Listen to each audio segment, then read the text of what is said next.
Hello students, कैसे हैं बेटा आप सब लोग बहुत बढ़िया होंगे। आज हम bullseye NEET 2021 session number 20 discuss करने जा रहे हैं, जिसके अंदर हम देखते हैं हमारे आज के सेशन का question number first one botany का जो क्वेश्चन है उसको हम डिस्कस करते हैं।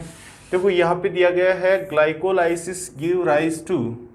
क्या होता है ग्लाइकोलाइसिस? देखो बेटा, हम बात करते हैं सेलुलर रेस्पिरेशन की 3 स्टेप्स के अंदर कंप्लीट होता है। First one is the glycolysis, second one is the Krebs cycle and third one is the electron transport system या ईटीसी इलेक्ट्रॉन ट्रांसपोर्ट चेन। तो यहाँ पे हम सबसे पहले स्टेप की बात कर रहे हैं, जिसके अंदर पूछ रहा है कि क्या प्रोडक्ट्स से प्रोड्यूस करेगा। तो यहाँ पर अपन बात करते हैं कि ये है ग्लूकोज मॉलिक्यूल। जब ग्लूकोज मॉलिक्यूल का क्या होता है, जाता है ग्लाइकोलाइसिस के अंदर, तो ग्लाइकोलाइसिस से क्या प्रोड्यूस करेगा वो 2 मॉलिक्यूल पायरुविक एसिड के, 2 मॉलिक्यूल पायरुविक एसिड के। अब ये कितने स्टेप्स का प्रोसेस है? ये 10 स्टेप्स का प्रोसेस है, कंप्लीट जो स्टेप है ये। अब यहाँ पे क्या होता है बेटा कि जब ग्लूकोज से ग्लूकोज 6 फॉस्फेट बनता है, ग्लूकोज से क्या बनेगा, ग्लूकोज 6 फॉस्फेट जब बनता है तो यहाँ पे एक एटीपी क्या होती है, कंज्यूम होती है। एटीपी से क्या बनेगा, एडीपी बनेगा। And then further glucose 6 phosphate से क्या बनता है, फ्रक्टोज 6 फॉस्फेट बनता है। एंड फ्रक्टोज 6 फॉस्फेट से क्या बनेगा, fructose 1,6 bis phosphate, fructose 1,6 bis phosphate. तो यहाँ पर भी एक एटीपी कंज्यूम होता है, यानी एटीपी से एडीपी बनता है। एटीपी से क्या बनता है, एडीपी। तो यहाँ पे टोटल नंबर ऑफ कितने एटीपी कंज्यूम हुए, 2 एटीपी क्या होते हैं, कंज्यूम होते हैं। ठीक है, और इस प्रोसेस की कुछ स्टेप्स के अंदर क्या बनेगा, 2 NADH बनेंगे, 2 मॉलिक्यूल्स क्या बनेंगे, NADH2 बनेगा। ठीक है, जो कि फर्दर इलेक्ट्रॉन ट्रांसपोर्ट सिस्टम में जाकर हमें क्या मिलेगी, जिससे हमें एटीपी मिलेगी। 1 NADH is equal to 3 ATP and 2 NADH is equal to 6 ATP। Okay, 2 molecule है यहाँ पर। अब बात करते हैं लास्ट के कुछ स्टेप्स हैं, जिनके अंदर क्या प्रोड्यूस होते हैं, 4 ATP प्रोड्यूस होते हैं। 4 में से 2 ATP कंज्यूम हो चुके, तो नेट गेन कितना होगा, नेट गेन अगर हम ATP की बात करते हैं तो नेट गेन होगा बेटा 2 ATP।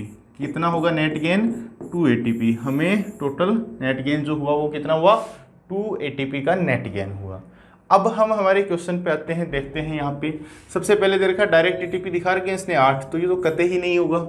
एंड यहाँ पर 3 ऑप्शन में दिखा रखे हैं 2 ATP, इनमें संभावना है, पहला तो सबका मैच हो रहा है। सेकंड, ये प्रोडक्ट बोल रहा है 2 कोएंजाइम A, तो ये भी नहीं होगा। यहाँ पे बोल रहा है 2 NADH2, बिल्कुल सही बात है। और 2 मॉलिक्यूल बता रहा है पायरुवेट के, पायरुविक एसिड के, तो बिल्कुल सही बात, आंसर तीसरा होगा, चौथा भी यहाँ पे गलत होगा।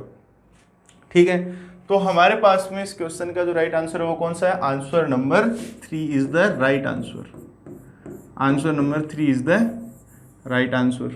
ठीक है, आज के सेशन का जो हमारा पहला क्वेश्चन है उसमें हमने सॉल्व किया। अब हम बढ़ते हैं हमारी तरफ से नेक्स्ट क्वेश्चन की तरफ। ओके, यहाँ पे दे रखा है बेटा द एंड प्रोडक्ट, ये बात वही आ गई, एंड प्रोडक्ट ऑफ ग्लाइकोलाइसिस, यानी ग्लाइकोलाइसिस के जो 10 स्टेप्स हैं उनमें ग्लूकोज से लास्ट में क्या बनेगा, ग्लूकोज से बनेगा pyruvic acid, pyruvic acid.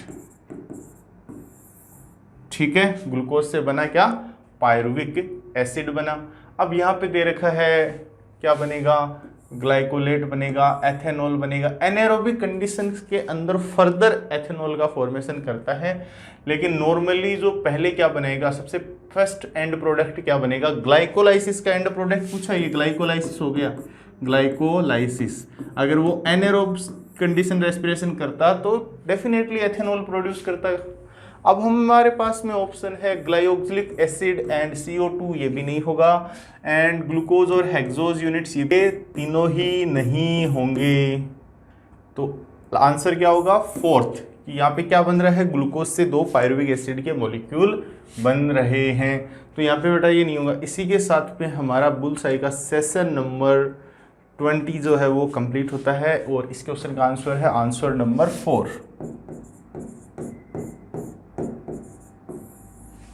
Community page पे अपलोड किए गए सभी क्वेश्चंस को आप रेगुलरली सोल्व करते रहिए। नेक्स्ट डे आपको उनका सॉल्यूशन मिलेगा। मिलते हैं हमारे अगले सेशन में। Wish you all the very best.